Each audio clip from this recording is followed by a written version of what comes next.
बादल, बादल, बादल कहाँ है तू? मैं आ गया। बादल, बादल, बादल, बादल।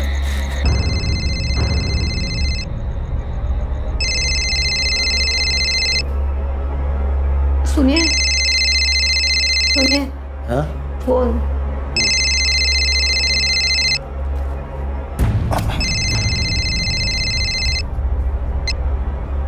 हेलो।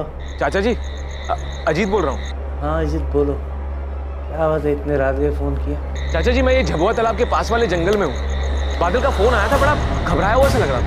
अजीत, अजीत, अजीत, ये लोग मुझे मार डालेंगे, मुझे बचा ले, मुझे बचा ले अजीत, लोग मुझे मार डालेंगे। बादल क्या हुआ? कहाँ है तू? झबुआ तालाब के पास वाले जंगल में। जल्दी आ जा, नहीं लोग मुझे मार डालेंगे। मैं आ रहा हूँ बादल। और सुन, हेलो, हेलो। अजीत क्या हुआ है? शिखा, बादल का फोन था, बहुत घबराया हुआ लग रहा था। मुझे जाना होगा, मैं आता हूँ अभी। अजीत, पापा, पापा दरवाजा खोलिए। पापा, मैं झबुआ तालाब जा रहा हूँ। बादल का फोन आया था, किसी मुसीबत में लग रहा है।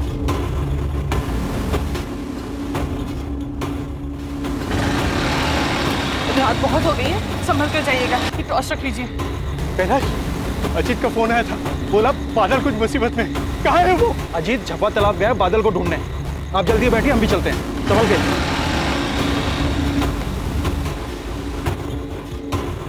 बादल, बादल, बादल, हम लोग आ गए। बादल, बादल, बादल, ए बादल, बादल, हम लोग आ गए। बादल, बादल, अरे बादल। ऐसे तो हम लोग ढूंढ नहीं पाएंगे बादल को। मुझे लगता है हमें पुलिस की मदद लेनी चाहिए। विनायक जी, आप चिंता मत कीजिए, हम झबुआ तालाब जा रहे हैं, आपके बेटे बादल को ढूंढ लेंगे। पापा, मैं इनके साथ जा रहा हूँ। आप एक काम कीजिए, आप घर जाइए, दत्ता चाची इंतजार कर रही होगी। और बादल का फोन आया ना तो मुझे फोन कीजिएगा। बादल, बादल, बादल कहाँ है तू? बादल, बादल। अजीत, अंधेरा बहुत है और धुंध भी बहुत ज्यादा है। उसने कोई एग्जैक्ट लोकेशन बताया था क्या? कोई निशानी कहाँ था वो? बस इतना बताया कि झबुआ तालाब के पास वाले जंगल में है। वो लोग उसे मार देंगे, मैं बचा लूं। आवाज से बहुत घबराया हुआ लग रहा था। मुझे बचा ले अजीत, लोग मुझे मार डालेंगे। बादल अक्सर इस तालाब पे आता था। पता नहीं सर, असल में बादल मेरे कजन मोहित का बहुत अच्छा दोस्त है। मोहित कहाँ है वो? उसका तो फोन ही ऑफ आ रहा है सर। बादल का फोन आने के बाद सबसे पहले मैंने मोहित को ही फोन किया था। ए बादल! क्या हुआ? बादल मिला? नहीं मिला? हे भगवान, इतनी रात को कहाँ गया होगा बादल? हाँ, पुलिस गई है साथ, अजीत भी गया है साथ में उनके। जय कहाँ है? जय से कुछ बात हुई? फोन नहीं उठा रहा है, शायद गहरी नींद में होगा। जब जरूरत होती है ना तभी गायब हो जाता है वो। कुछ पता चला बादल का? पर भाई साहब आप यहाँ? पीनत, भाई साहब को क्यों उठाया? भैया बता रहे थे अपना मोहित भी बादल के साथ गया था। क्या मोहित बादल के साथ गया है? हाँ कैलाश, रात 10 बजे बादल आया था और मोहित को ले गया। अरे यार, कितना टाइम लगाता है, कब से वेट कर रहा हूँ। अबे वो जूते नहीं मिल रहे थे मेरे। मोहित, बादल, ये रात को कहाँ जा रहे हो तुम दोनों? पापा बस ऐसे ही घूमने जा रहे थे, थोड़ी देर हो जाएगी, आप सो जाना।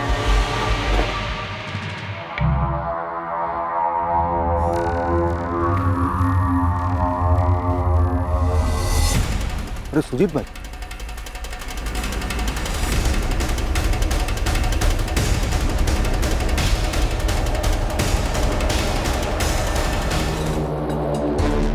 तुम आसपास का एरिया स्कैन करो, तब तक मैं गांव वालों से बात करती हूँ। मैडम ये मोहित और बादल हैं, पालीपुर गांव के ही हैं दोनों, बहुत अच्छे दोस्त थे।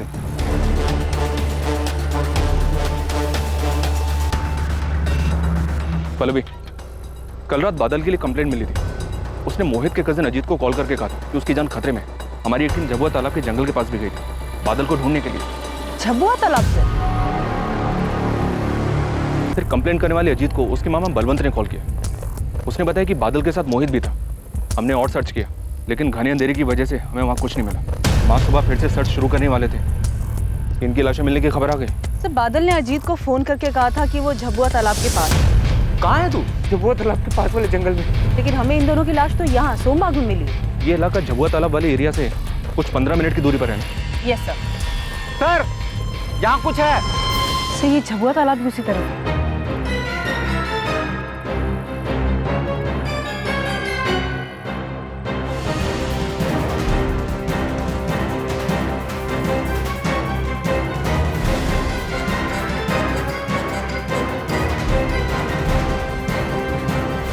पल्लवी, खून के निशान यहीं तक है। मतलब जो कुछ भी हुआ यहीं हुआ। शायद ये लोग यहाँ शराब पीने आए होंगे, इन पर हमला हुआ होगा और शायद अपनी जान बचाने के लिए सोमबाग गांव की तरफ भागे होंगे। और मर्डर करने के बाद दोनों की बॉडीज ले जाकर सोमबाग में डंप किया गया हो। वो इतनी मेहनत क्यों करेगा? अगर इरादा सिर्फ लूट का होता तो फिर बॉडीज को इतनी दूर ले जाकर डंप करने का कोई लॉजिक नहीं बनता। सो मैंने फॉरेंसिक टीम को इन्फॉर्म कर दिया है और विक्टिम की फैमिलीज को।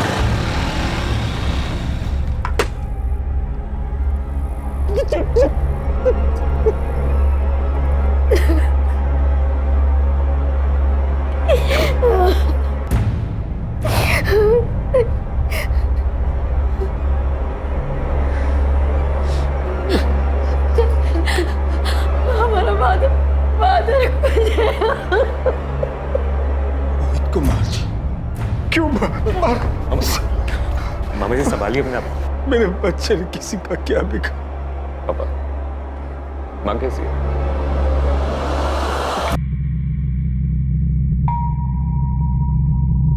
ब्लड में अल्कोहल ट्रेसेस हैं। साफ है कि जिस समय हमला हुआ दोनों काफी नशे में रहे होंगे। क्राइम सीन से हमें अल्कोहल की बोतल्स मिली है। डॉक्टर, डेथ की टाइमिंग क्या होगी? दोनों की मौत सर कल रात 11 से 2 के बीच में हुई। 11 से 2 के बीच। और बादल ने अजीत को फोन किया था रात करीब 1 बजे। फिलहाल हम 2 एंगल मानकर चल रहे हैं, लूट या फिर दुश्मन। मर्डर के वक्त विक्टिम्स ने शराब पी हुई थी। पता करो ये शराब उन्होंने खुद खरीदी थी या फिर किसने लाकर दी थी। आसपास के एरिया के हिस्ट्री शीटर्स को भी स्कैन।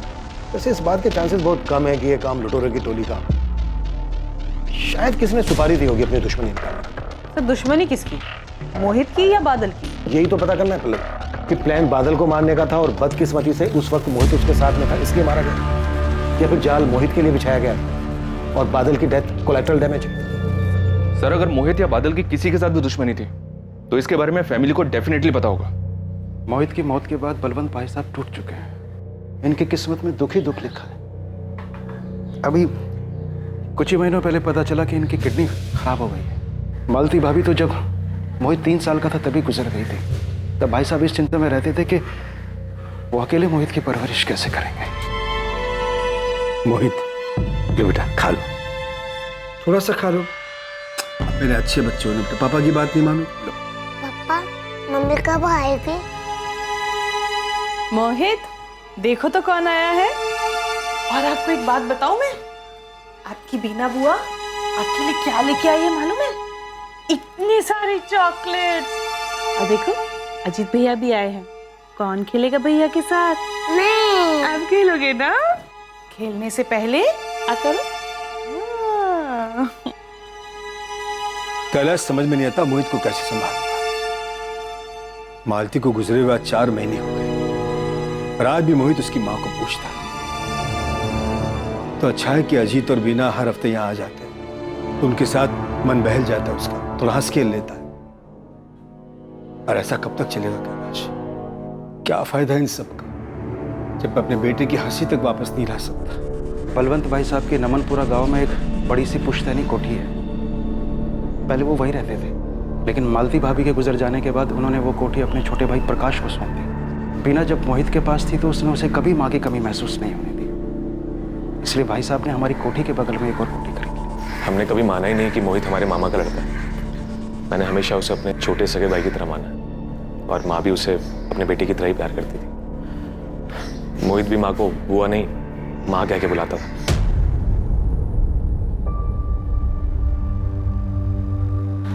माँ, मोहित के जाने के बाद बलवंत मामा जी की तरह माँ का हाल भी बहुत बुरा। मोहित की किसी के साथ कोई दुश्मनी थी? नहीं, दुश्मनी तो नहीं थी। बलवंत जी इतने बड़े जमींदार हैं, इनकी किसी के साथ कोई दुश्मनी? ऐसी भी कैसी दुश्मनी कि कोई इतनी बेरहमी के साथ मोहित को मार डाले। मोहित और बादल झबुआ तालाब क्यों गए थे?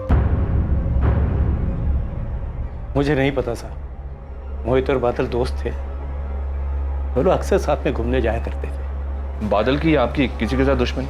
मुझ गरीब से किसी की क्या दुश्मनी होगी? बादल तो बहुत हंसमुख लड़का था, बहुत ही जिम्मेदार, सबसे बड़े प्यार से मिलता था। उसकी भी किसी से क्या दुश्मनी होगी? आपका छोटा बेटा जय है, वो कहाँ है? वो खेत पे गया है। मर्डर वाली रात को कहाँ था वो? पड़ोस के गांव में उसके दोस्त की शादी थी, कल रात को वो वहीं था।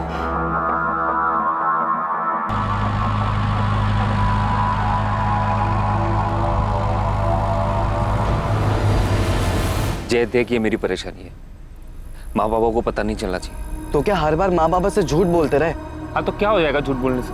हाँ, मोहित को देख, क्या कुछ मोहित बड़े बाप का बेटा है, उसको कुछ फर्क नहीं पड़ेगा। भाई तुम अपना देखो और मत खेलो एक खतरनाक खेल, वरना इस बार सिर्फ चोट आई है, अगली बार जान पे भी आ सकती है। बलवंत जी बात करने की हालत में नहीं है, वेट करना पड़ेगा। तब तक गांव वालों से पूछना चाहिए, शायद किसी ने कुछ देखा सुना हो। गांव वालों से बातचीत शुरू हो गई है सर। पल्लवी गांव के सरपंच से मिलने गई है। सर, उस ठेके का पता चल गया जहां से मोहित और बादल ने शराब खरीदी थी।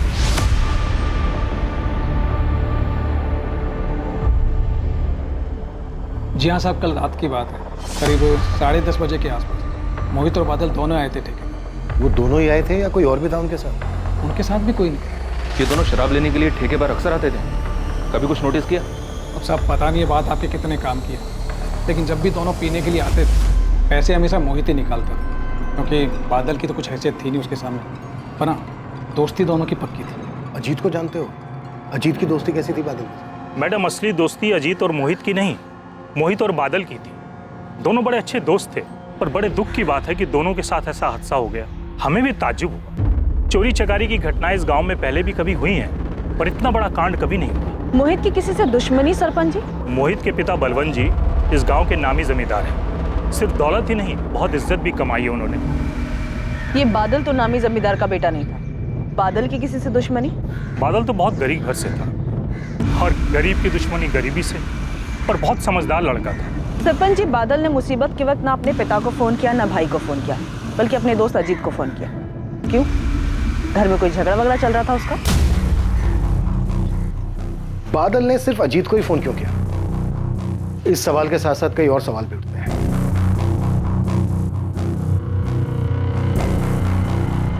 सर, मैं उस दिन इंदौर गया था खाद लेने, हमारी फर्टिलाइजर की शॉप है। लेकिन आप ये सब क्यों पूछ रहे हैं? इंदौर से घर कब लौटे? रात को करीब 12 बजे मैंने अजीत को खाना दिया, बस आंखें लगी थी कि बादल का फोन आ गया। पता नहीं सर, बादल ने उस दिन मुझे ही क्यों फोन किया, अपने पिताजी अपने भाई को क्यों नहीं? अभी तक हम सब लोग परेशान थे, इसलिए कभी इस बात पे ध्यान ही नहीं किया। हो सकता है मोहित ने उसे कहा मुझे फोन करने के लिए, क्योंकि मोहित को जब भी कोई परेशानी होती थी वो हमेशा मुझे ही फोन करता था। इस हिसाब से तो बादल को अपने छोटे भाई जय को भी फोन करना चाहिए था। बादल और मोहित के साथ साथ अजीत के भी कॉल रिकॉर्ड्स मंगवाते हैं, पता तो चले इंसिडेंट के वक्त इसकी फोन लोकेशन क्या थी। सर, हम दोनों विक्टिम्स और उनकी फैमिली से जुड़े सभी लोगों से मिल रहे हैं, पर एक शख्स ऐसा है जो अभी तक हमारे सामने नहीं आया। खुद बादल का भाई जय, वो मर्डर वाली रात भी यहाँ नहीं था, और मैं जब बादल के फादर से मिलने पहुंचा तब भी वो घर पर नहीं था। सर, कहीं हमें जानबूझ के टाल तो नहीं रहा है? सर, बादल का भाई आपसे मिलना चाहता है। सर, उस रात मैं अपने एक दोस्त की शादी में गया था, शोर शराबे में मुझे पता ही नहीं चला मुझे कब बादल का फोन आया। तुम्हें बादल ने फोन किया था? कितने बजे आया था बादल का फोन?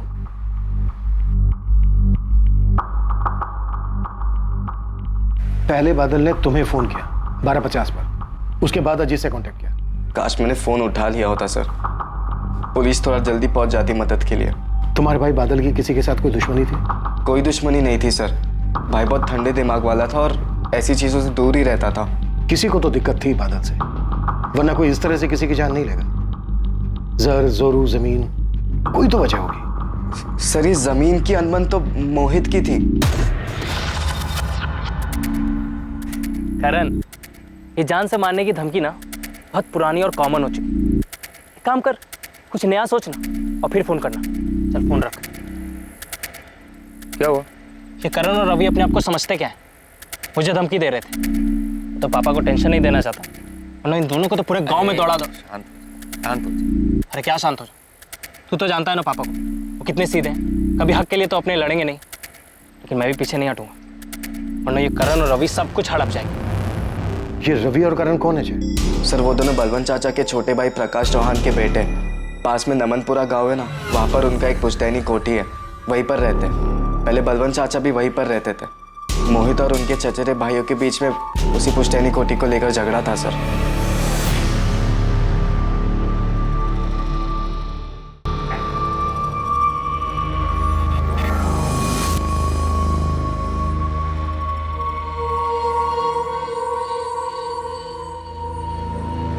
रवि, करण, पूरे दिन मोबाइल में घुसे रहते हो तुम लोग? खाने को नहीं देगा ये? अरे कम से कम कुछ काम कर लिया करो, खेतों पे ध्यान दे दो। सब कुछ नौकरों के भरोसे नहीं छोड़ सकते। वहां जाके देखो क्या हो रहा है क्या नहीं हो रहा है। आप क्यों खून चला रहे हैं इन दोनों के पीछे? चलिए जल्दी, देर हो रही है। मुझे बलवंत भाई साहब का बड़ा दुख होता है। पहले मालती भाभी, फिर मोहित, और तुम लोग भी चलो मिल के आना चाचा जी से। जी पापा। जी माँ। क्या जी पापा जी मम्मी? यार अभी तो गए थे उनके घर, फिर बार बार क्यों जाना? और वैसे भी जिसकी मौत का दुख ही ना हो उसके घर जाके भाई मुझसे ना दुखी होने की एक्टिंग नहीं हो पाए। विदिक जाना तो पड़ेगा, और वहां जाके कुछ गड़बड़ मत करना। अपने रास्ते का कांटा निकल गया है, तो जो होगा अपने हिसाब से होगा। आकाश तू परेशान मत हो भाई, मैं ठीक हूँ। नहीं भैया, आप ऐसा क्यों कह रहे हैं? आप माने या ना माने, मोहित की बात सुनते ही ऐसा लगा जैसे किसी ने करण और रवि पे हमला कर दिया। आपकी बड़ी फिक्र होती है भैया। आप कुछ दिनों के लिए हमारे साथ चल के रहिए। नहीं प्रकाश, मैं वाकई यहाँ ठीक हूँ। अजीत और उसकी पत्नी मेरा अच्छे से ख्याल रख रहे हैं।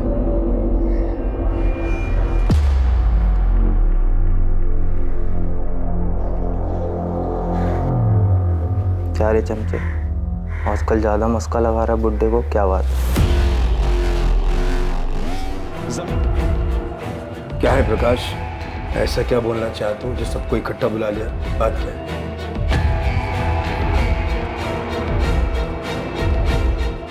जी सर, रवि और करण चाहते थे कि हमारी जो पुश्तैनी कोठी और जमीनें हैं उनका बंटवारा आधे आधे के बजाय 70 और 30 के भाग में 70% रवि और करण को मिले और 30% मोहित को। इस बात को लेकर कोई झगड़ा था परिवार में? झगड़ा कैसा सर? अगर बंटवारे में एक भाई को थोड़ा सा ज्यादा मिल जाए तो आखिरकार जमीन और जायदाद घर में ही तो रहती है। और रही बात रवि और करण की सर, तो मोहित का उनके साथ भाई का रिश्ता था। पर रवि और करण ये ऐसा कोई रिश्ता मानते नहीं थे सर, और मोहित ये बात बखूबी जानता था, इसीलिए वो ये 70 और 30 वाले बंटवारे के खिलाफ था। भैया, हम सोच रहे थे कि कोठी और जमीन बेच के जो भी पैसा आया उसका 70-30 के हिसाब से बंटवारा कर लेते हैं। हिस्सा तो आधा आधा ही होगा चाचा, मतलब 50-50। किस बात का 50-50? यहाँ सारी देखरेख हम लोग करते हैं, खून पसीना हमारा बहता है। और वैसे भी आपकी इतनी सारी प्रॉपर्टीज है बड़े पापा, पुश्तैनी जायदाद में थोड़ा कम मिल जाए तो क्या दिक्कत है? हाँ प्रॉपर्टीज है तो जलन हो रही है। ए मोहित, औकात में रह, समझा? जब बड़े पापा कुछ नहीं बोल रहे बीच में तू क्यों उचक रहा है? और बड़े पापा आप ही बताइए, बड़ी माँ के गुजरने के बाद आप सब कुछ छोड़ छाड़ कर चले गए बीना बुआ के पास रहने के लिए। उस समय हमारे पापा ने सब कुछ किया, जमीन की देखरेख, कोठी की मरम्मत, खेती बाड़ी, सब कुछ। आज 20 साल हो गए हैं उस बात को, और हम 70-30 का हिस्सा इसलिए बोल रहे हैं ताकि सारा परिवार राजी खुशी से रह सके। कुछ गलत बोल रहे हैं तो आप बताइए। नहीं रवि बेटा, बोल तो तू ठीक रहा है। क्या ठीक बोल रहा है पापा? बंजर जमीन थी, उस पर खून पसीना लगाकर आपने उसे उपजाऊ बनाया, तब जाकर लोग उसे हाथों हाथ खरीदने के लिए तैयार है। छोटी सी कोठी थी दादाजी की, उसे पैसे लगाकर आपने इतना आलीशान बनवाया। मोहित बेटा, मैं समझ रहा हूँ तो क्या बोलना चाहे, लेकिन एक बात समझो, आज जो कुछ हमारे पास है उसके लिए ना तो तुमने मेहनत की और ना ही रवि और करण। जो भी हो पापा, लेकिन मुझे ये 70-30 की हिस्सेदारी तो बिल्कुल मंजूर है। अगर इनकी यही जिद है तो ठीक है, छूट जाए सौदा। मोहित सुन ले, अगर तेरी वजह से सौदा टूटा ना, तुझे 20 से फाड़ के रख दूंगा, बोल रहा हूँ। करण क्या बोल रहा है तू बेटा? शाबाश। कैलाश, क्या लगता है तुझे? मुझे क्या लगेगा भाई साहब? मोहित सही बात कह रहा है, बंटवारे का मतलब आधा आधा ही होता है। हाँ, 50-50 ही सही है, सबको बराबर मिलना चाहिए। वाह बड़े पापा, आप लोग किसकी बातें सुन रहे हैं? बाहर वालों को आप हमारे घर के मैटर में क्यों बीच में ला रहे हैं? और वैसे भी ये अजीत चमचा है, पता नहीं इसके मन में क्या चल रहा है। बकवास बंद कर करण।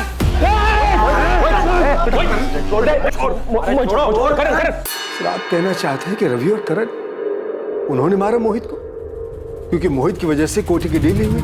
पॉसिबल है बल्ला जी, कोई बड़ा बायर मिला, मोहित की जिद के आगे डील कैंसिल हो गई, गुस्सा आया हो रवि करण को इस बात। आप ही बताइए, क्या वो दोनों ऐसा कर सकते हैं? कर सकते हैं सर, बिल्कुल कर सकते हैं। वो तो मामा जी को दुख ना पहुंचे इसलिए मैंने आपसे बात छुपाई थी। दोनों आए थे मामा जी से मिलने के लिए, दुख जताने, पर दोनों के चेहरे पर सर छोटी सी शिकन तक नहीं।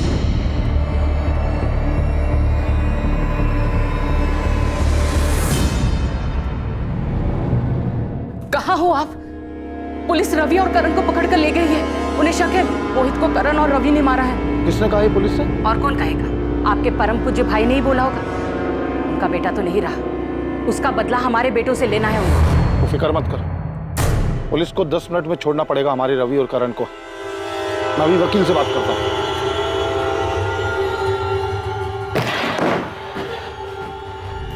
अरे बहुत हो गया गेम, अब हमारे सवालों के जवाब दो। कितने रुपयों का सवाल है सर? और लाइफलाइन कितनी है सर? एक लाइफलाइन तो तुम दोनों ले ही चुके हो, अपने चचेरे भाई मोहित की। और रवि, तुमने तो मोहित को जान से मारने की धमकी भी दी थी। अरे क्यों इल्जाम लगाते हैं सर? मैंने तो उसे सिर्फ सलाह दी थी कि दूसरों के रास्ते में टांग अड़ाने से टांग टूट भी सकती है। अगर ये सलाह है तुम्हारी तो फिर धमकी कैसी होगी? इंस्पेक्टर, हम तुम्हारी वर्दी उतरवा देंगे। इसे कहते हैं सर धमकी। और सर धमकी का क्या है? आजकल हर कोई धमकी दे रहे हैं। तुम दोनों को देखकर ये लग नहीं रहा है कि तुम दोनों को अपने चचेरे भाई मोहित की मौत का जरा भी दुख है। सही जवाब। नहीं है बिल्कुल भी दुख, लेकिन इसका मतलब ये नहीं है कि मोहित को हमने मारा। हर कातिल शुरू में ऐसा ही बोलता है, लेकिन जब हम सबूत रखते हैं ना सामने तो उसकी बोलती बंद हो जाती है। दिखाइए सर सबूत। आपने हमारे फोन रिकॉर्ड चेक किए? फोन लोकेशन पे कुछ मिला आपको? कोई संदिग्ध नंबर या कुछ? पूरी तैयारी करके आए हो? अच्छी खासी जानकारी है पुलिस इन्वेस्टिगेशन के बारे में। क्या है ना सर, हम क्राइम पेट्रोल बहुत देखते हैं। कॉमेडी भी अच्छी कर लेते हैं। कोई जरूरत नहीं इनके सवालों का जवाब देने की। और इंस्पेक्टर साहब, आपके पास अरेस्ट वारंट है इनका? हमने इन्हें अरेस्ट नहीं किया है वकील साहब, सिर्फ अपने कुछ सवालों के जवाब मांगे। बहुत हो गए सवाल जवाब आज के लिए, और अगली बार सवाल जवाब इनके घर पे हो, वो भी सबकी मौजूद। रवि करण, चलो। 1 मिनट करण, तुम अपना मोबाइल फोन खोलो।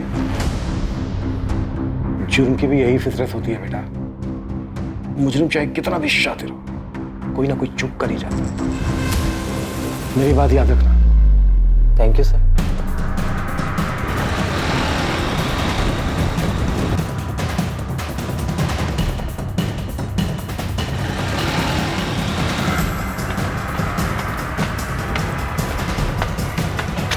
वही रुक जा, हाथ ऊपर।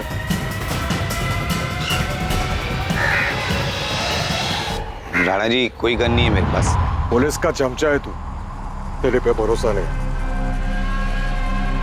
हुए चेकिंग? अब बोलो खबर क्या है? वो 2 लड़के मरे हैं ना, बालीपुर वाला केस, मोहित और बादल, उसमें से एक की सुपारी मेरे हाथ आई थी। किसकी? मोहित की? अरे बड़े बाप की औलाद है वो, उसी की मिली होगी।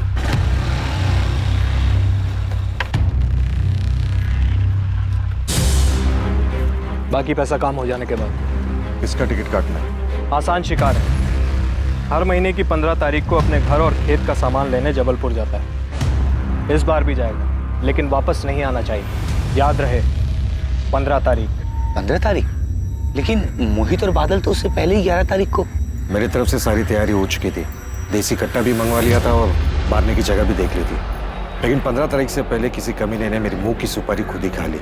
अभी पता नहीं चला है, शायद उसी आदमी ने डबल सुपारी दे दी हो। किसने दी थी ये सुपारी? नाम क्या है उसका? उमेश ठाकुर। उमेश ठाकुर? ये तो नाम भी नहीं पता मुझे नहीं मालूम कौन है ये। सर, उमेश ठाकुर प्रीति ठाकुर का भाई है। बादल और प्रीति एक दूसरे से प्यार करते। वो दोनों स्कूल टाइम से साथ में थे, लेकिन मुझे पिछले साल ही पता चला।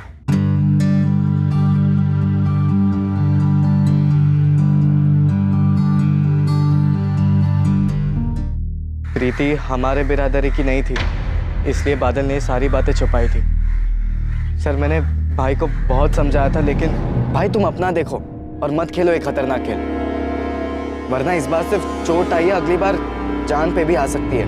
देख जय, मैं समझता हूँ कि तुझे मेरी फिक्र है, लेकिन माँ बाबा को ये बात मत बता, खामखा परेशान होंगे। और प्रीति और मैं, हम दोनों एक दूसरे को स्कूल टाइम से जानते हैं, तब से एक दूसरे से प्यार करते हैं। खून उनका भी लाल है और हमारा भी। लेकिन खून सिर्फ हमारा बहेगा भाई, वो भी उनके हाथों। और ऐसा ही हुआ।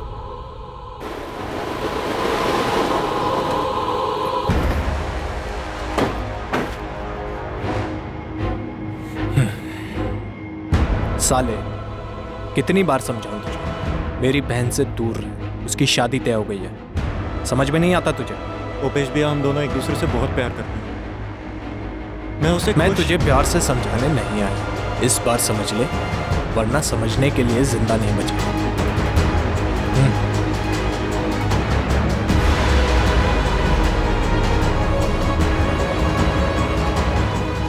ये कब की बात है? जब तुम दोनों ने कहा था कि वो मोटरसाइकिल से गिरा था तब? आप परेशान ना हो इसलिए बादल ने झूठ बोलने बोला था। जय, तुम इतना कुछ जानते थे पर तुमने हमसे सब छुपाया, क्यों? क्योंकि 2 महीने पहले प्रीति की शादी हो चुकी है बेड़ा घाट में। मुझे लगा सब कुछ ठीक हो चुका होगा। अगर सब कुछ ठीक हो गया था तो उमेश ने सुपारी क्यों दी? बादल और प्रीति प्यार करते थे। हमें नहीं पता सर, मोहित ने ऐसी किसी बात का जिक्र तक नहीं किया हमारे सामने। हम नहीं जानते प्रीति ठाकुर।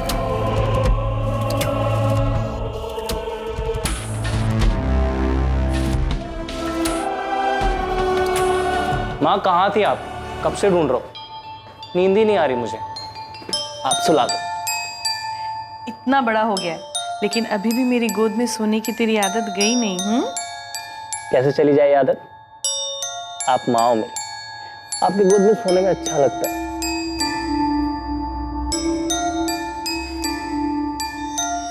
अजीत, मोहित इधर है। मोहित, मैं कब से बाहर ढूंढ रहा हूँ।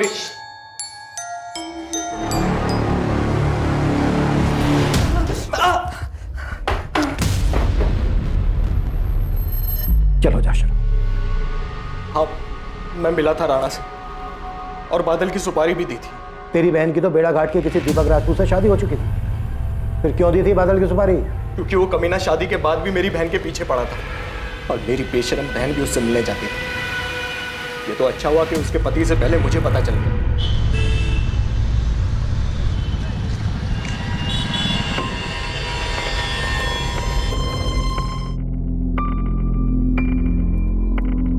सारी सब्जी लेकर आए हो ना, वरना मेरी सास किटकिट करेगी। फिक्र मत करो, सब लेके आया। वैसे सही तरीका ढूंढा है तुमने अपने ससुराल वालों को चकमा देने का। तुम थोड़ी देर बाद निकलना, ठीक है?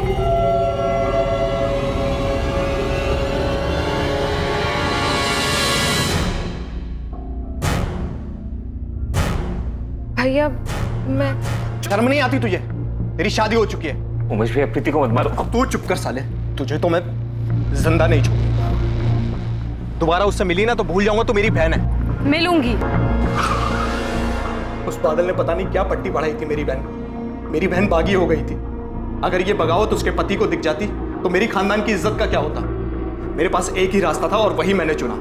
अगर तुझे ये लग रहा है कि तू कोई भी कहानी सुनाएगा हम उसे मान लेंगे तो गलत लग रहा है तुझे।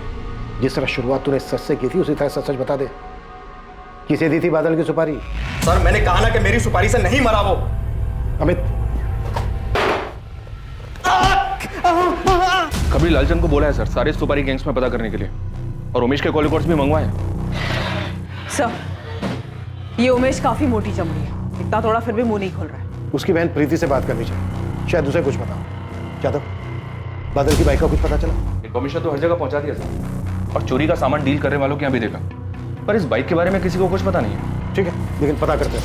प्रकाश, ऐसे केसेस में पुलिस सब पर शक करती है, सबसे सवाल जवाब करती है, लेकिन मैंने सारे पूछताछ में कभी रवि और करण का नाम तक नहीं। जब अजीत ने उन दोनों का नाम लिया तो आपने एक बार भी नहीं कहा कि वो दोनों ऐसा नहीं कर सकते। और पुलिस ने तो धमकी दी है मेरे बच्चों को कि वो लोग ये गांव छोड़ के कहीं नहीं जा सकते। दुर्गा, रवि और करण मेरे बेटे जैसे, मैं उन्हें कुछ नहीं होने दूंगा। बेटे जैसे होते तो आप मान लेते उनकी बात और कोटी का हिस्सा देने से मना नहीं करते। काश, ये दुर्गा क्या बोल रही है?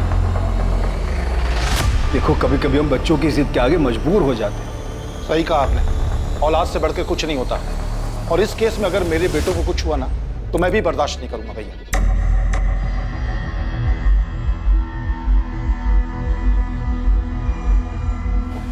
मैं बादल की अलमारी देख रहा था तो उसमें मोहित का कुछ सामान मिला।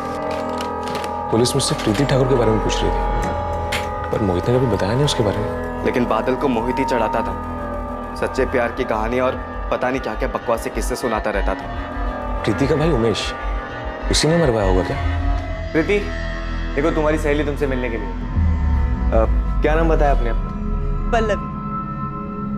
अरे ऐसे क्या देख रही हो? कॉलेज के बाद तो तुम हमें मिली ही नहीं। घबराओ मत, मैं बस मिलने आई। तुम्हारी मदद के लिए। प्रीति, तुम लोग बातें करो, शाम को आने में मुझे थोड़ी देरी हो जाएगी। मार दिया, मेरे बादल को हमेशा के लिए मुझसे दूर कर दिया। जय कहता था खून बस गरीब का ही बहता है, और मेरे बादल की बस यही गलती थी कि वो गरीब था। देखो प्रीति, हमें शक है कि ये सब तुम्हारे भाई उमेश ने किया है, लेकिन मुझे लगता है शायद मेरे पति ने किया है। लेकिन उमेश तो कह रहा था कि बादल और तुम्हारे अफेयर के बारे में दीपक को कुछ नहीं पता। मुझे ठीक से तो नहीं पता, भैया तो दीपक को कभी नहीं बताएंगे। लेकिन पिछले कुछ दिनों से जब से बादल की मौत हुई है, तब से दीपक को ज्यादा ही खुश रहने लगा है। हमारी शादी के बाद से दीपक और मेरे बीच कभी भी रिश्ता ठीक नहीं रहा है। वो हमेशा जोर जबरदस्ती करता था, लेकिन आजकल तो वो बहुत प्यार से पेश आता है।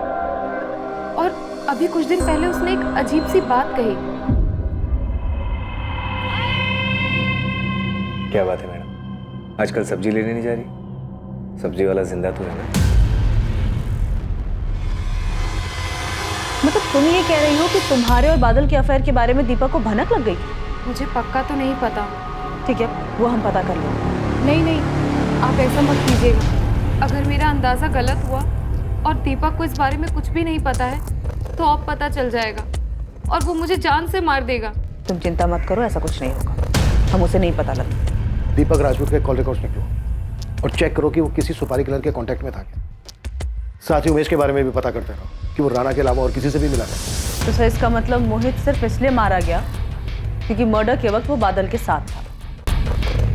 सब सही जा रहा है, तुमसे ही मिलने आया।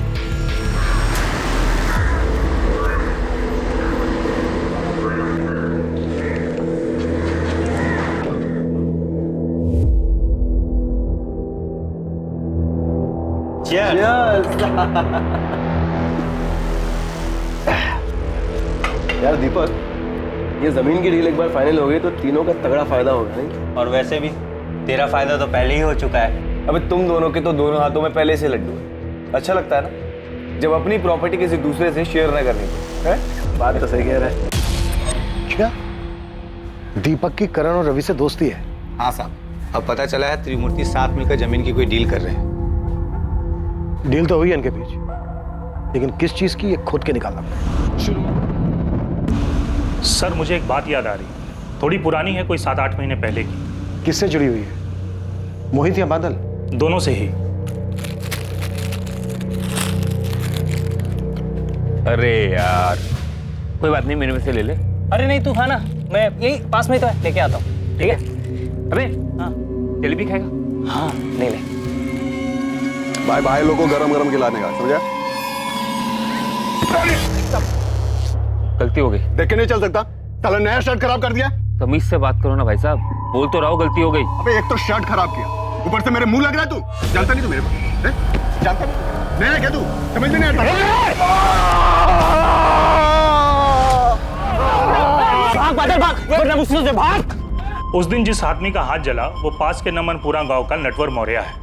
1 नंबर का गुंडा है सर। उस दिन उसका हाथ गलती से जला और उसके बाद जो उसने जानबूझकर किया वो बहुत ही गलत किया।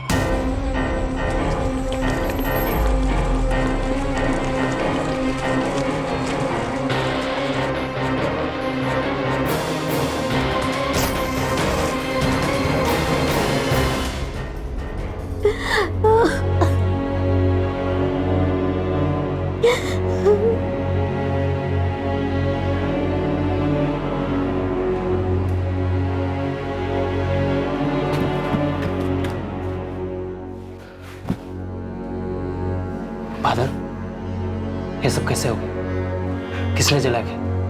कमीने ने सब कुछ बर्बाद कर दिया है मेरा।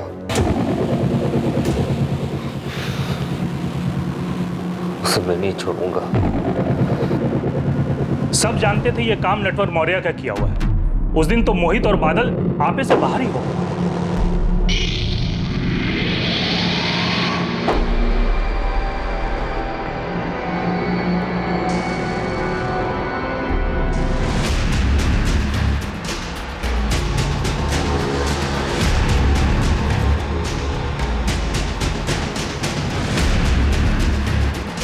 मार मार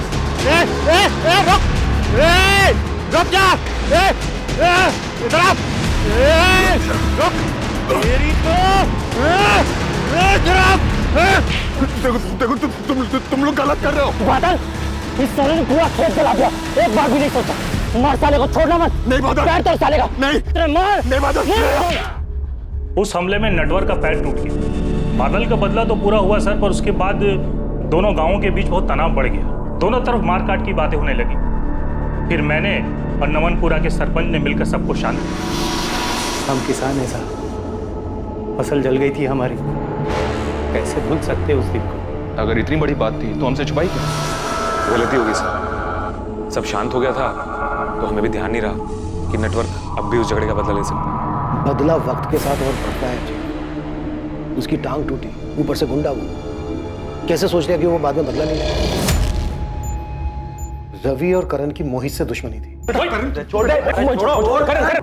उमेश और दीपक की बादल से। तू चुप कर साले, तुझे तो मैं। फिर पता चला रवि, करण और दीपक दोस्त हैं। और अब ये नटवर मौर्य वाला एंगल सामने आया। इसकी तो अकेले की दुश्मनी थी इन दोनों मोहित और बादल से, ऊपर से क्रिमिनल भी है। मारपीट के केसेस दर्ज हैं इसके नाम पे। भाई लोगों को गरम गरम खिलाने का, समझा? खिला अभी। ये एक ऐसा चक्रव्यूह है, इसमें जितना अंदर जा रहे हैं उतना ही फंसते जा रहे हैं। ये नटवर और उमेश दोनों ही नमनपुरा गांव के। उमेश तो जानता ही होगा इसको। चांसेस हैं कि उमेश ने ही नटवर को सुपारी दी होगी। नटवर की तो पहले से दुश्मनी थी मोहित और बादल से। मैं नहीं जानता कि ये नटवर का काम है या नहीं। मैं सिर्फ इतना जानता हूं कि मैंने कुछ नहीं किया।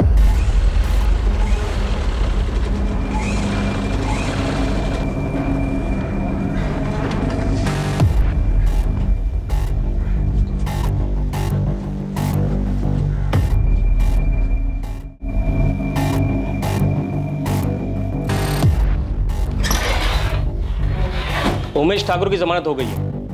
ये रहे पेपर्स। ये उमेश के वकील आप कब से हो गए तोमर साहब? कानूनी दांव पेंच लगाकर ऐसे मुजरिमों को क्यों बचा रहे हैं? सिर्फ पैसों के लिए? आप अपनी ड्यूटी कीजिए, मैं अपनी कर रहा हूँ। मेरे क्लाइंट रवि और करण चौहान के करीबी दोस्त हैं दीपक राजपूत, और उमेश दीपक राजपूत का साला है। रवि, करण और दीपक उमेश की बेल करवाना चाहते हैं, और उन्हीं के कहने पे मैंने ये काम किया। छोड़ दो उमेश को।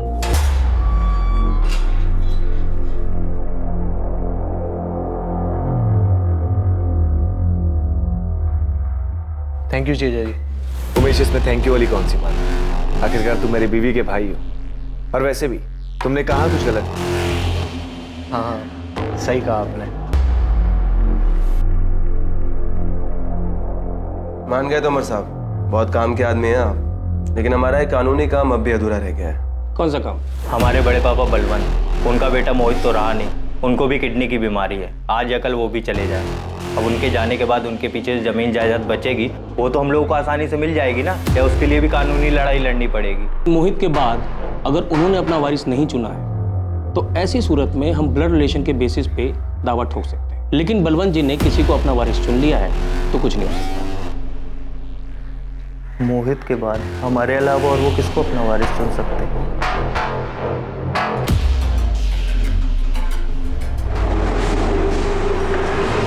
साहब, काम की खबर लाया। जबलपुर के 2 सुपारी किलर नंदू और रघु पिछले हफ्ते पालीपुर में दिखे थे। कहाँ से मिली खबर? पक्की है? बिल्कुल पक्की है साहब। वो गन सप्लायर है मदन चाचा, उन्हीं से मिलने आए थे दोनों। ये ले जाओ, विलायती सिस्टम है एकदम मक्खन चलेगा। कब गोली अंदर गई, कब आदमी सर पहुंचा, उसे भी नहीं पता चलेगा। वैसे इस बार कहाँ का शिकार है? यही पालीपुर में चाचा। 2 बकरे इस बार। गोली चलेगी ना तो आवाज आपको भी सुनाई देगी। नंदू और रघु बहुत पुराने सुपारी किलर हैं, 4 मर्डर कर चुके हैं। 6 हाफ मर्डर के केसेस चल रहे हैं। ये यहाँ पालीपुर में आए थे और हमें इस बात का पता तक नहीं चला।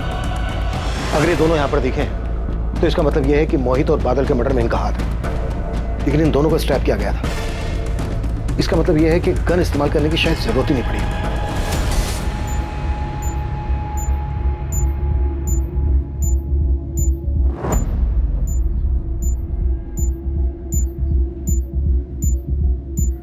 हमारे पास 3 संदिग्ध हैं जिन्होंने रघु और नंदू को हायर किया होगा मोहित और बादल के मर्डर के लिए। एक रवि और करण। जमीन जायदाद का मसला। प्रीति वजह होगी। प्रीति का भाई उमेश ठाकुर पहले भी राणा नाम के सुपारी किलर्स को हायर कर चुका था सर। उमेश ठाकुर और सर तीसरा दीपक राजपूत, प्रीति का पति। शायद दीपक राजपूत को प्रीति के अफेयर के बारे में पता चल गया होगा। दीपक राजपूत, दीपक, रवि और करण, शायद इन तीनों की मिली भगत हो। और उमेश भी इसमें शामिल हो गया होगा क्योंकि रवि करण के वकील ने ही उमेश की बेल कर दी। या फिर इस बात के भी पूरे चांसेस हैं कि इन सब ने मिलकर ये चक्रव्यूह रचा। नेटवर्क के बैकग्राउंड को देखकर भी ताज्जुब नहीं होगा सर अगर उसने किसी सुपारी किलर से कांटेक्ट किया हो। इन सब के पास अपनी अलग अलग वजह थी, पर इनमें से कौन?